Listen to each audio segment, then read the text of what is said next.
이탈리아의 유명한 도시 피렌체는 중세 시절 건축과 예술로 이름을 알린 르네상스의 본고장이죠. 이곳은 매년 수백만 명이 넘는 관광객을 끌어모으고 있으며 1982년에는 유네스코 세계유산으로 선정되기도 했는데요. 이렇게 피렌체가 문화와 예술의 도시로 성장하는데 가장 큰 도움을 준 가문이 하나 있었는데 바로 오늘 이야기의 주인공인 메디치 가문입니다. 메디치 가문은 1230년 기록에 처음 등장하기 때문에 그 이전의 행적을 알 수는 없지만 피렌체 북쪽의 농업 지방인 무겔로에서 피렌체로 이주해온 것으로 짐작되는데요. 고리 대금업으로 가문의 사업을 시작한 메디치 가문은 큰 성공을 거두며 부유한 은행업자로 성장하게 되죠. 당시 메디치 은행은 유럽을 통틀어서 가장 부유하고 훌륭한 은행이었다고 하는데요. 그 덕분에 한동안 메디치 가문은 유럽에서 가장 부유한 가문으로 평가받기도 했죠. 부유한 자본력을 바탕으로 메디치가는 피렌체에서 정치적으로도 영향을 끼치기 시작하면서 자연스럽게 유럽의 귀족 사회에 합류하게 됐으며 프랑스 국왕 루이 11세로부터 높은 평가를 받아 문장을 수여받기도 했죠.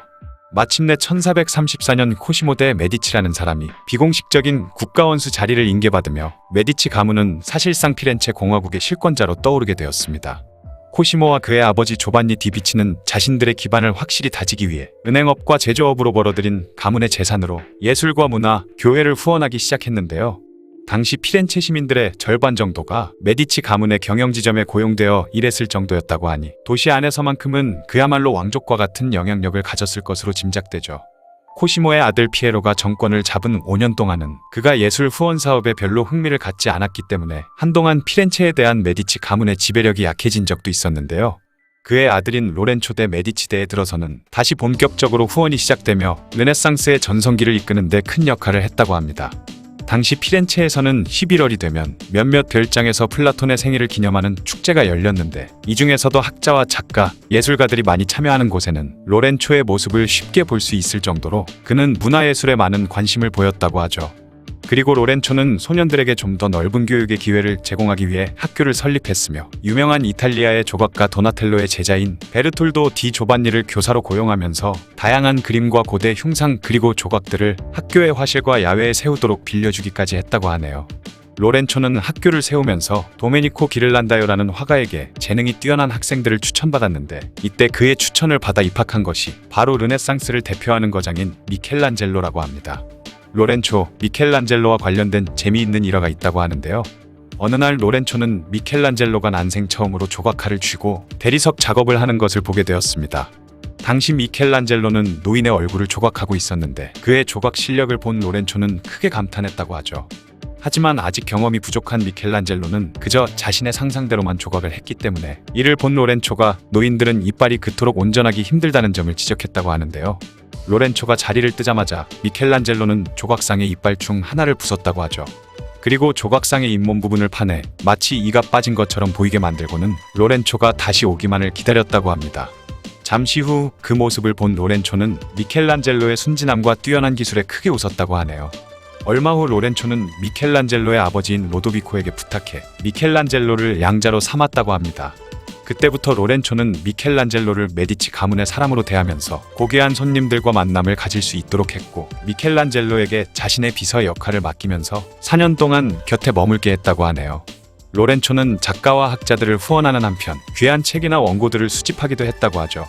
그리고 책 사냥꾼이라 불리는 사람들을 고용해 사라질 위험에 처해 있는 책이나 원고들을 찾아오게 했는데 당시 그가 가져온 200권이 넘는 그리스 작품들에서는 그 절반이 존재 여부조차 세상에 알려지지 않았던 것들도 있었다고 합니다. 그는 이외에도 사파가와 서기들을 고용하면서 원고의 사본을 만들어 도시 안팎의 여러 공공시설, 도서관의 복사본을 제공했다고 하죠. 1472년에는 피사 대학을 토스카나의 주요 대학으로 지정하면서 매년 12,000플로린의 돈을 기부하기도 했는데요. 비록 로렌초가 예술품을 수집하는 것을 좋아하기는 했지만 그보다는 예술가들을 도와주는 편이 더 많았다고 합니다. 직접 도와주지 못하는 경우에는 피렌체의 후원자들에게 주문을 많이 받도록 중간에서 주선해 주거나 다른 곳으로부터 일거리를 구할 수 있도록 도와주기도 했다고 하죠. 그는 베로키오의 제자 레오나르도 다빈치의 재능에도 관심을 가져 밀라노의 로도비코 스포르차 공작에게 다빈치를 추천해 주기도 했다고 하네요.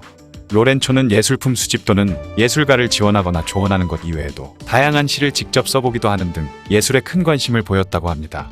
그렇게 메디치 가문은 15세기에서 18세기까지 르네상스 예술의 대표적인 후원자의 역할을 했죠.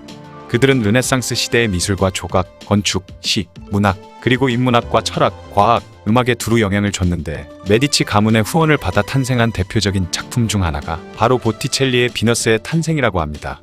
이들이 배출한 대표적인 인물로는 보티첼리와 라파엘로, 미켈란젤로, 레오나르도 다빈치, 그리고 마키아벨리와 도나텔로, 갈릴레오 갈릴레이 등이 있다고 하네요. 메디치 가문은 그들이 만든 대부분의 작품들의 후원을 아끼지 않으며 그들이 예술활동에만 집중할 수 있게 만들어줬다고 하죠. 그 결과 메디치 가문의 영향력에 있는 피렌체는 현재 도시 전 지역이 유네스코 세계문화유산으로 지정되었습니다. 그리고 가문의 마지막 후계자인 안나 마리아 데 메디치가 죽은 지 276년이 지난 지금까지도 메디치 가문은 피렌체를 넘어 전 세계 예술에 영향력을 끼치는 곳으로 남아있다고 하네요. 지금까지 인류 역사상 최고의 가문 중 하나라 불리는 메디치 가문의 이야기였습니다. 영상을 봐주셔서 감사합니다. 더 재미있고 유익한 영상으로 다시 찾아뵙겠습니다. 구독과 좋아요 꾹 눌러주시고 댓글도 부탁드려요.